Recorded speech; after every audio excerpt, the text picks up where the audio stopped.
Baik sahabat, kali ini kita akan menceritakan sebuah mimpi di siang hari. Cerita ini bermula dan menjadikan dirinya sebagai bahan berita. Ini adalah kisah nyata, sumbernya yaitu dari suaminya sendiri.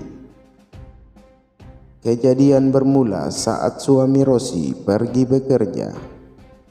Suami Rosi bekerja terkadang keluar kota. Demi menghidupi anak dan istri butuh perjuangan dan suami Rosi lakukan itu. Tak terkecuali hari itu dan suami Rosi sudah sekitar 2 minggu berada di rumah. Dan sekarang saatnya ia pergi untuk bekerja lagi. Dan seperti biasa, sang istri menyiapkan perbekalan untuk sang suami. Dan pagi menjelang siang, sang suami Rosi pamit pada Rosi untuk bekerja. Biasanya suami Rosi pulang sebulan atau 2 bulan sekali. Sang suami pun pergi dengan tatapan anak, istri, dan disertai doa. Dan mereka pun kembali masuk ke rumah. Seminggu berlalu, suami Rosi berangkat kerja. Tetapi pada hari ke-8 suami Rosi pulang di malam hari. Rosi hanya bertanya waktu itu, "Pak, kok cepat banget pulangnya?" Suaminya Rosi hanya memandangnya tersenyum dan hanya berkata pendek, "Ya, Ma." Waktu itu tak begitu Rosi hiraukan. Ia hanya pergi ke dapur mengambilkan air dan makanan bagi suaminya, lalu pergi ke kamar untuk menidurkan anaknya yang bungsu. Setelah larut malam, saat suami Rosi masuk ke kamar, tetapi ia seakan memberi isyarat yang Rosi tahu apa artinya itu. "Sebentar, Pak." Menengok anaknya yang tertidur pulas dan ia pun mengangguk serta bangkit mengikuti suaminya ke kamar sebelah. Ya, selayaknya suami istri mereka lakukan hanya seperlunya saja, atau hal-hal yang ia rasa janggal dan ia tepis itu dan hanya berpikir, mungkin suami saya kelelahan atau ada masalah dalam pekerjaannya. Yang ia tahu suaminya tersenyum dan ia merasakan hal itu agak misterius juga. Tapi buat apa mikirin itu? Itulah pikiran Rosi pada saat itu. Dan sekarang ia sering merasakan mual, rupanya ia mengandung bayi lagi. Sampai saat suami yang asli itu pulang ke rumah. Tak sempat Rosi bertanya seperti biasa. Ia menyiapkan minum dan menawari makan pada sang suami. Sementara anak-anaknya terlihat kegirangan membuka oleh-oleh yang dibawa oleh bapaknya. Dan di sela duduk berdua, Rosi mencoba mengeluarkan rasa penasaran pada suaminya. Rosi bertanya, "Tumben Pak, kok enggak pulang malam?"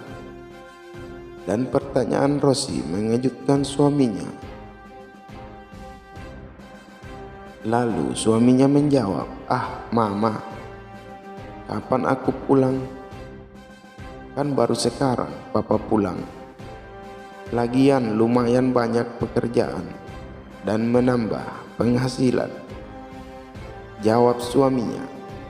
Terasa tercekik tenggorokan Rosi. Ia termenung. "Kok? Lalu siapa yang malam-malam suka datang? Itu kan suamiku," batinnya. "Memang kenapa, Ma?" tanya suaminya. Sungguh pertanyaan yang berat untuk dijawab. Tapi baiklah, Papa suka pulang seminggu sekali dan Papa pulang malam. Dan itu membuat suaminya mengerutkan dahinya. "Enggak kok, Papa baru pulang kali ini." Mama tahu sendiri kan berapa lama papa pulang. Tetapi Rosi masih ragu. Betulkah itu, Pak? Tanyanya. Lalu siapa yang datang di malam-malam itu? Ia terlihat riku dan Rosi meminta maaf.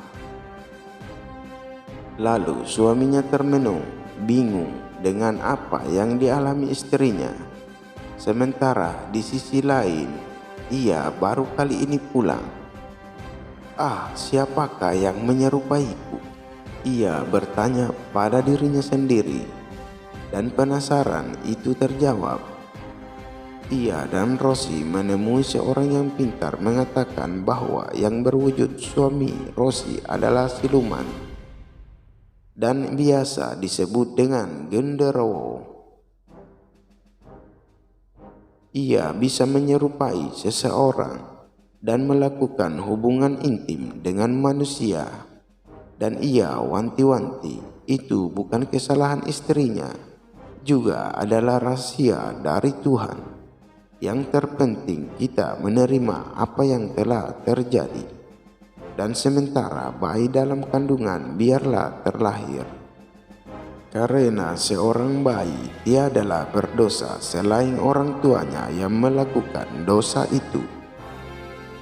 Dan juga berdoalah di saat siang dan petang agar tak terkena bujuk rayu setan. Dan Rosi serta suaminya pulang ke rumah. Sekarang mereka hanya pasrah kepada Tuhan sampai sang bayi dilahirkan. Dan apa yang terjadi? Sang bayi itu berkulit totol-totol dan berbulu lebat. Bahkan mungkin menakutkan, tetapi ia ridho. Tuhan kita tak menyalahkannya.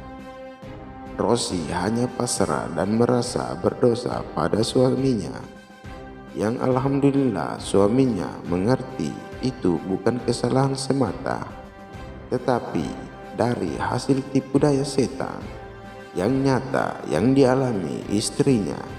Ia hanya berkata, segala sesuatu Tuhan yang punya. Kita hanya menjalaninya saja. Kita hanya dapat berdoa. Suatu saat nanti ini tak akan terjadi lagi pada kita atau yang lainnya. Demikianlah cerita ini.